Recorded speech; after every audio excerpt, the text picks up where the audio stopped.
The Spring Resident ini adalah konsepnya itu one stop living yang sudah dibangun dan akan serah terima di tahun ini di September 2020. Kita akan ada future development ke depannya, yaitu ada cinema. Kita ada hospital, ketiga itu ada universitas juga. Co-working space-nya seperti swimming pool, jogging track itu pasti bakalan ada dong. Kalau kaum millennials di sini bisa banget beli apartemen. Kebanyakan ngambilnya studio. Kalau kita mau sukses, jangan dengan cara untuk menjatuhkan orang lain. 3 hari pertama saya masuk properti, saya mikir gini, aduh siapa ya yang mau beli apartemen saya, jual ke siapa, takut nggak bisa jualan. Flyer itu di lampu merah loh, panas-panas loh. Nah, saya dari dulu apartemen, propertinya tuh lebih bener-bener ke apartemen. Tapi pernah juga saya jualan office park. Segala kerja keras itu pasti akan ada kita menuai hasilnya, itu saya percaya. 10 hari saya langsung closing. Zaman sekarang itu lebih di internet marketing. Pertama kali saya menghasilkan uang dari properti, saya beli handphone BlackBerry guys.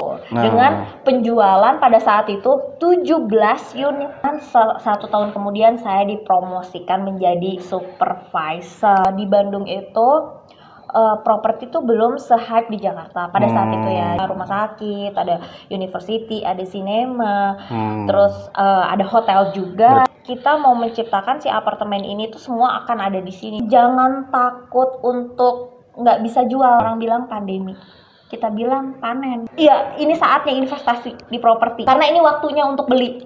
Karena harga benar-benar lagi bagus. Cara bayar fleksibel. Semuanya dimudahkan. Nah, ini waktunya untuk beli properti saat ini. Dengan modal kalian punya medsos aja, itu udah bisa jadi modal kalian bisa jualan properti, masih bisa. Halo guys, kembali lagi bersama saya dengan Handoyo dalam acara The Handoyo Show. Kali ini saya sedang visit developer di salah satu developer di Ciputat. Kebetulan saya bertemu dengan Bu Diana, salah satu head marketing. Halo guys. Kali ini saya mau tahu nih mengenai konsepnya dari apartemen ini. Langsung aja guys dengan Bu Diana. Selamat pagi Bu Diana. Pagi, karena kalau marketing emang harus semangat pagi terus ya. Walaupun ini sebenarnya udah siang, tapi kita tetap semangatnya semangat pagi. Jadi Pak Handoyo panggilnya tetap semangat pagi ya. Terima kasih Bu Diana udah nyempatin waktu nih di saat pagi ini. Nah, saya mau nanya mengenai konsepnya nih, boleh diceritain Bu Diana mengenai konsep dari perumahan ini? Kan saya lihat beda ya di Ciputat apartemen ini. Jadi The Spring Resident ini adalah konsepnya itu one stop living. Jadi dia bukan cuma apartemen aja, tapi memang sekarang kita lagi fokus pemasaran ke apartemen yang sudah dibangun dan akan serah terima di tahun ini di September 2020 sudah akan serah terima, dan bangunannya pun sudah jadi ya, jadi sudah finishing. Dan ini bukan cuma hanya apartemen aja yang ada di The Spring Resident itu. Yang membedakannya dengan apartemen-apartemen yang ada di sini adalah kita akan ada future development ke depannya, yaitu ada cinema. Bayangin, pada banyak yang suka nonton kan, ya kan? Kita kalau misalkan malam mingguan nonton apa segala macam. Nah, sinemanya ada di sini. Jadi kayak cuma tinggal turun ke bawah, langsung bisa nonton di sini. Enak kan kalau kayak gitu? Terus kedua, bukan cuma sinema aja, kita ada hospital juga. Jadi kalau misalkan penghuni itu misalkan ada sakit atau mau berobat, itu tinggal turun juga sama ke bawah, gampang banget kan? Ya. Nah, kemudian ketiga itu ada universitas juga, future development-nya ke depannya.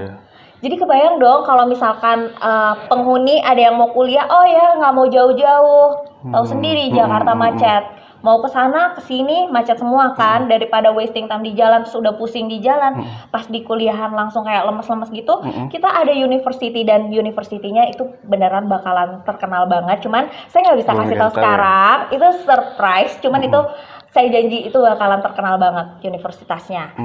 Ada di sini, gitu. Selain itu, ya. ada apa lagi Bu? Selain itu ada co-working space ya. Co-working space sekarang lagi hype banget di kaum milenial, karena kan banyak startup yang muncul kan akhir-akhir ini ya kan. Pasti butuh banget yang namanya co-working space, karena dia kalau misalkan untuk beli ruko atau beli tempat space buat itu pasti bakalan mahal. Nah, kita ada co-working space, jadi khusus untuk startup gitu, jadi biar mudah ya. Jadi penghuni bisa kerja langsung ke bawah. Tuh kan, itu udah berapa tuh? Udah banyak banget loh. Banyak sih ya. Iya. Terus kalau misalkan fasilitas-fasilitas standar lainnya seperti swimming pool, jogging track itu pasti bakalan ada dong. Kita juga akan ada townhouse. Townhouse ya? Iya, ada townhouse. Tapi memang townhouse-nya very limited. Jadi cuma 21 unit aja. Tapi untuk saat ini kondisinya gimana Bu? Udah ready stock atau gimana? Oh belum, masih inden kalau townhouse-nya. Apartemennya? Iya. Untuk apartemennya? Kalau untuk apartemennya sudah ready stock ya. Jadi serah terima di bulan September ini, September. 2020 sudah bisa serah terima dan sudah bisa ditempati gitu. Jadi sudah ready stock ya, itu termasuknya sudah ready stock. Nah, kebetulan penonton kita kan yang umur 28 sampai 33 ya. Ini yang beli biasanya yang kemarin usianya berapa Bu kira-kira? Nah, jadi kalau yang bilang apartemen itu, waduh, saya masih belum cukup umur buat beli apartemen. Oh enggak, kalau di kita itu bener-bener khusus untuk kaum milenial juga. Kebanyakannya yang udah bukan khusus sih sebenarnya, kayak kebanyakan yang mostly yang beli di sini itu bener-bener kaum milenial gitu. Jadi jangan sedih, karena apa? Kalau kaum millennials di sini bisa banget beli apartemen. Pertama, cara bayarnya benar-benar super fleksibel.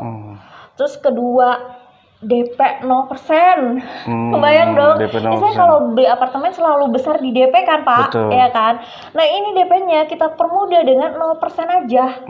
Wow, bener kan? Jadi bisa banget gitu untuk kaum millennials untuk beli apartemen di kita gitu. Karena apa? Booking fee cuman 5 juta rupiah aja. Zaman sekarang 5 juta rupiah kaum milenial pasti punya kan? Kalau nggak punya nggak apa-apa, bisa nabung 5 bulan terus baru booking fee. Itu juga nggak jadi masalah gitu. Nah, cicilannya pun super ringan karena kita ada subsidi dari developer. Gitu. Pokoknya dijamin deh, cuman dengan 5 juta aja udah bisa langsung punya apartemen di The Spring Residence. Gitu, itu rata-rata yang beli apa ini? Studio atau apa yang ditawarkan? Ya, kalau kaum millennials nih biasanya belinya studio. Karena kan memang studio harganya paling murah di antara yang lain.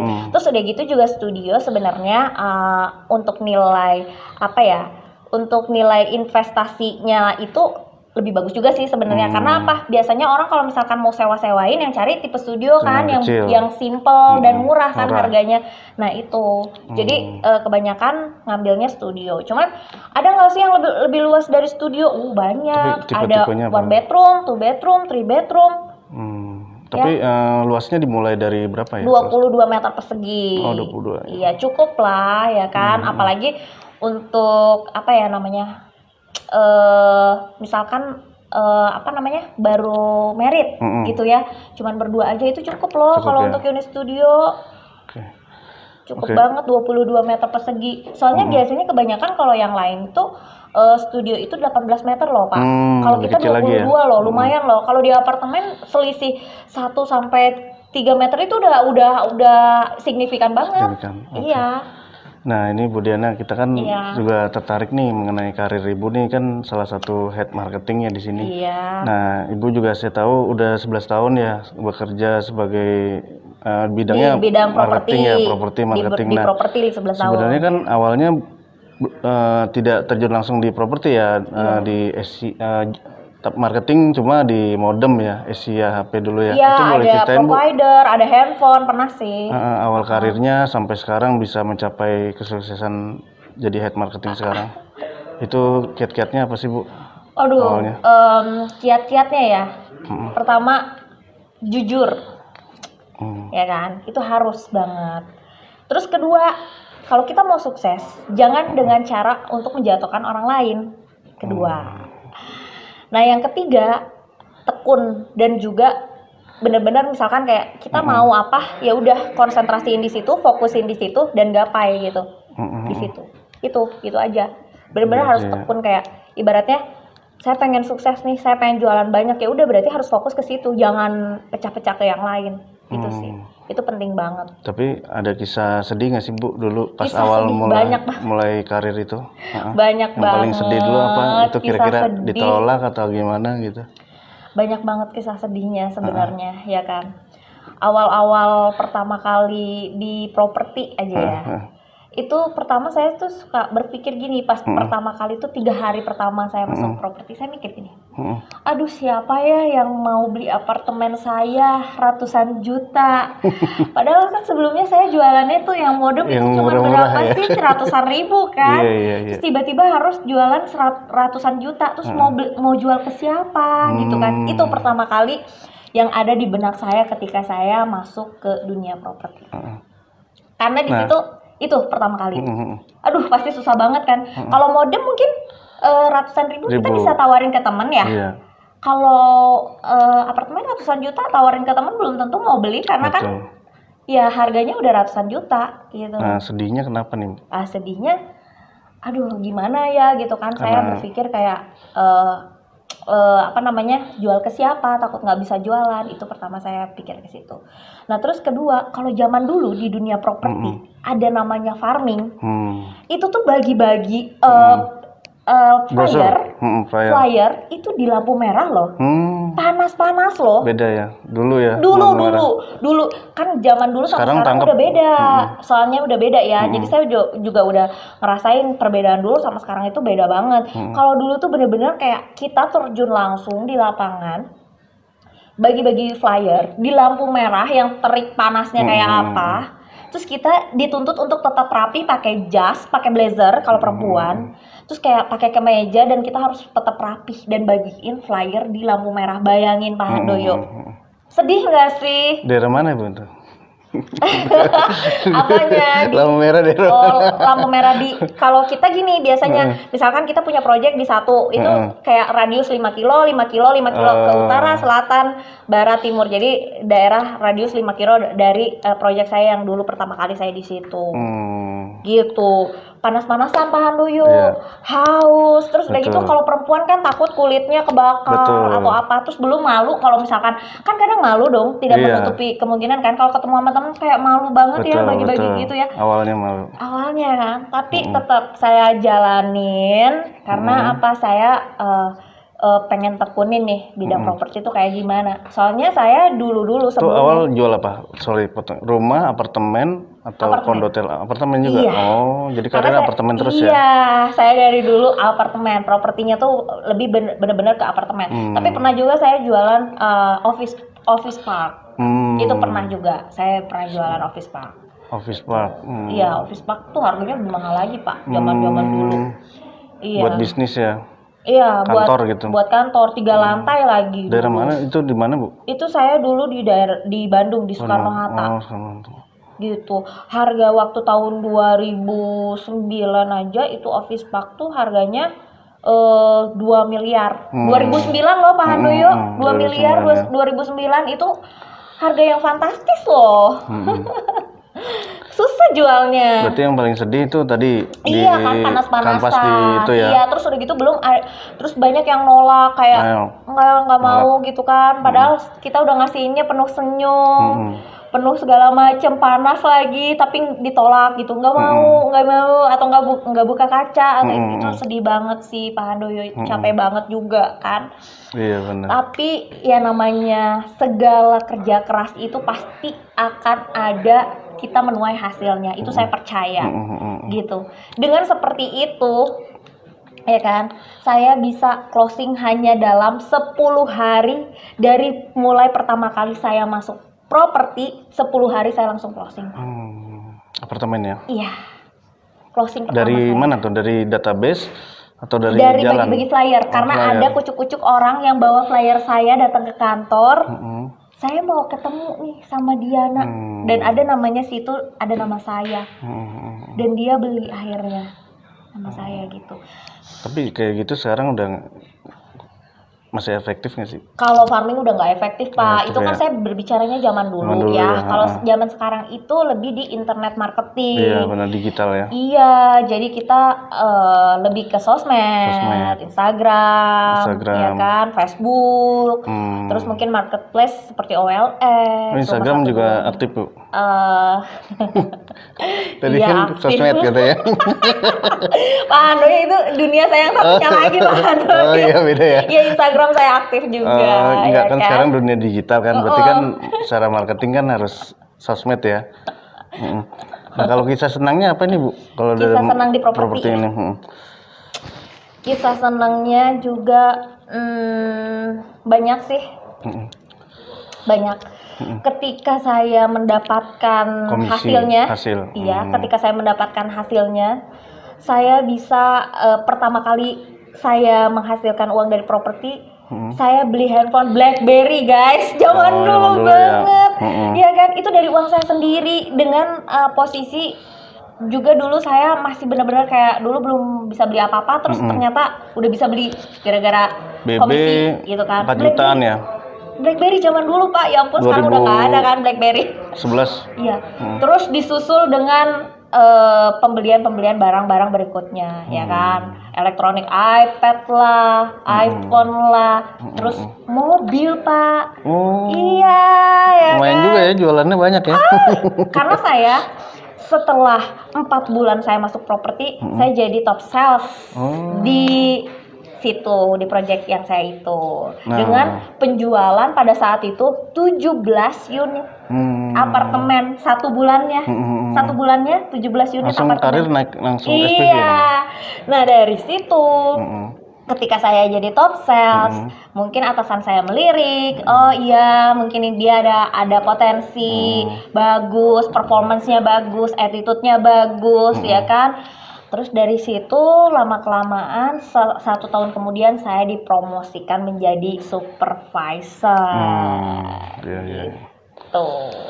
Gitu ya. Gitu. Ya, dipromosikan oleh atasan saya untuk jadi supervisor pada saat itu tuh. Setelah 1 tahun saya di properti menjadi marketing, terus saya naik jadi supervisor. Nah dari situ tuh naik lagi tuh, jadi supervisor, kemudian jadi manajer, ya kan. Tapi di properti terus ya Bu? Iya, di properti terus itu. Pindah-pindah project nggak? Pindah-pindah project. Pindah project. Tapi sampai akhirnya di Jakarta nih gimana Bu?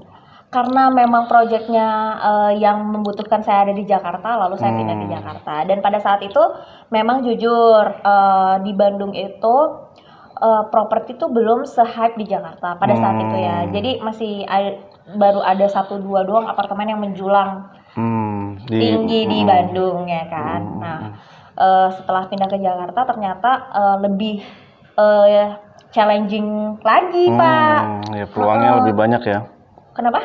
Peluangnya lebih banyak di Jakarta ya. Dan lebih challenging juga, maksudnya kita saingannya lebih banyak, terus udah gitu juga rintangannya segala macam lebih banyak juga, karena kan apartemennya udah banyak di Jakarta Pak. Kalau di Bandung saingannya sedikit, kalau di Jakarta saingannya lebih banyak gitu loh. Lebih challenging sih sebenarnya di Jakarta, tapi ya itu dia, maksudnya ya karena saya juga bukan tiba-tiba ada di posisi seperti ini, karena saya juga memang dari marketing dulu awalnya, jadi ya itu yang menguatkan saya bisa sampai ada di sini gitu loh. Nah balik lagi Bu, ke mengenai tadi konsepnya kan berarti yang beda tuh dari yang lain tuh apa sih Bu? Maksudnya kan orang kan bilang ada konsep hunian milenial atau super block. Nah kalau ini dari tagline-nya apa sih Bu? Dari di Spring ini? Tagline-nya itu adalah one stop living. One stop living ya? Iya, jadi semuanya ada di sini deh gitu kalau bahasa simpelnya Pak. Semua ada di sini. Ya tadi yang saya bilang, ya kan, fasilitas-fasilitasnya rumah sakit tadi itu. Iya, rumah sakit, ada university, ada sinema, terus ada hotel juga. Berarti yang udah jadi nih kan 4 blok ya, ini baru 1 ya? Baru satu. Tapi kedepannya bakalan ini semua.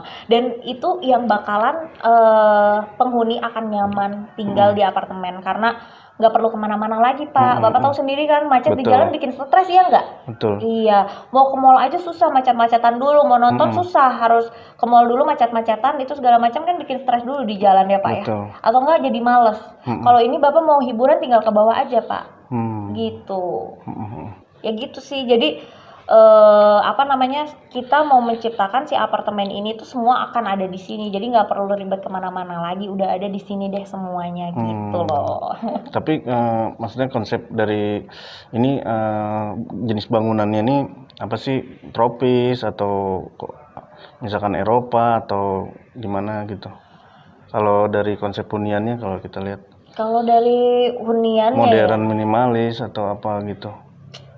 Kalau misalkan ini sih kita apa ya? Sepertinya American style atau enggak, European style? ini modern minimalis sih. Modern ya? Iya, Oke, konsep modern minimalis. Oke. Gitu kalau dari bangunannya ya. Kalau bangunan sih kita ngikutin perkembangan zaman aja gitu. Iya. Cuman kita sih sebenarnya ada lebih keunikannya sih, kayak ada siku-siku gitu ya Pak ya. Kalau Bapak Iya. lihat apartemen lain kan Betul. biasa kotak-kotak aja ya Pak Iya, ya. makanya itu yang saya tertarik mau Iya, nanya nih. kalau ini kan konsep kayak ada siku-siku kayak gitu ya. betul, Jadi lebih kayak artistiknya aerodinamis. iya, artistiknya lebih kelihatan kan Pak Betul. jatuhnya. Terus udah gitu juga beda dari yang lain kan Pak Betul, ya. betul. Dan lebih detailnya kelihatan juga ya kan, Betul, daripada iya. cuman kayak kotak-kotak gitu doang Betul, kan. iya. Iya. Iya, biasanya kan apartemen Iya. begitu, lurus-lurus aja Iya, kan. kotak-kotak doang gitu ya, lurus, kotak iya. lurus, kotak lurus. Ini kayak ada siku-sikunya Sikunya, gitu. Harus dikasih lihat sih Pak, penampakannya bisa siap. Pak? Oke, nanti kita tampilin Bu. Nah, terakhir nih Bu, untuk anak-anak muda nih yang mau berkarir juga nih seperti Ibu, apa sih sarannya buat mereka yang terjun di dunia properti yang mau berkarir juga gitu? Untuk yang mau berkarir di dunia properti ya, mau menjadi sales properti atau nanti meniti karir ke depan-depannya, pertama sih jangan takut untuk nggak bisa jual. Ngerti nggak sih maksudnya? Jadi kayak jangan kayak, aduh nanti gue nggak bisa ntar gue jual ke siapa? Itu jangan sampai kayak gitu. Jangan punya pemikiran kayak gitu. Harus dicobain dulu. Kalau misalkan gagal, ya kita coba lagi. Gagal coba lagi, gagal coba lagi, seperti itu gitu. Karena nanti hasilnya terakhirnya uangnya Iya gitu ya ya. kan Pak. Lumayan loh, Harus kenceng. dicoba Apalagi pokoknya. iya, apalagi sekarang ya Pak ya. Properti kan pandemi nih. Betul. Orang bilang pandemi. Kita bilang panen, bukan pandemi. Karena somehow pas pandemi gini penjualan kita makin naik. Oh gitu. Malah naik loh. Serius. Di bulan ini aja di Spring Residence di bulan Juni di Spring Residence sudah 50 unit apartemen terjual. Di bulan ini sudah 30 unit terjual. Pandemi loh, lagi masa pandemi loh. Tapi penjualan kita bagus gitu. Karena kenapa penjualan kita bagus? Karena mungkin banyak customer atau kaum milenial yang berpikiran kayak iya, ini saatnya investasi di properti gitu loh. Nah, karena ini waktunya untuk beli. Karena harga bener-bener lagi bagus. Cara bayar fleksibel. Semuanya dimudahkan. Nah, ini waktunya untuk beli properti saat ini gitu. Nah, kemudian saran juga nih bagi karyawan sales juga nih, sales properti kan sekarang lagi pandemi, nyambung tadi pandemi. Nah, kan banyak yang dirumahkan juga nih. Nah, ada saran nggak bagi yang sales yang baik yang masih kerja sekarang gitu, supaya tetap semangat jualan atau gimana? Oke. Justru kalau untuk sales properti sendiri jangan takut, karena masa pandemi ini justru masa panennya kita. Kalau menurut saya seperti itu. Dan kalau misalkan pandemi ini sebenarnya tidak tidak menutup kemungkinan untuk kita tetap berjualan. Kan jualan banyak caranya, dengan internet marketing itu seperti medsos yang tadi saya bilang. Ya. Itu jalan banget loh. Jangan salah loh. Orang sekarang kebanyakan mostly udah ngelihatnya dari medsos, bukan dari billboard atau dari flyer atau dari spanduk, bukan, tapi mereka tuh ngelihat dari medsos. Jadi jangan putus asa. Kalau misalkan dengan modal kalian punya medsos aja, itu udah bisa jadi modal kalian bisa jualan properti, masih bisa tetap jualan properti. Walaupun misalkan kalian lagi dirumahkan atau kayak gimana, itu masih tetap bisa jualan. Iya, karena dengan medsos itu bisa jalan semuanya tanpa modal ya kan. Kalau lebih bagus lagi dikasih modal untuk jadi berbayar medsosnya, itu lebih bagus lagi juga. Cuman nggak berbayar pun nggak apa-apa, nggak jadi masalah. Nah, kalau untuk konsumen nih, kan tadi penjualan cukup banyak ya. Konsumen harus hubungi ke siapa sih? Hubungi kemana? Kalau misalkan mau booking atau reservasi, langsung aja ke nomor ini. Jangan lupa langsung hubungi ini ya. Jangan lupa ini nomornya. Dan nanti kalau misalkan visit bisa langsung ketemu saya juga boleh. Gitu. Nomornya kasih Pak. Oke, siap. Oke guys, demikian perbincangan saya dengan Bu Diana. Terima kasih yang udah menonton. Jangan lupa jika kalian suka video ini, klik like dan subscribe. Sampai bertemu di video selanjutnya. Terima kasih. Bye guys. Thank you Pak Handoyo. Thank you.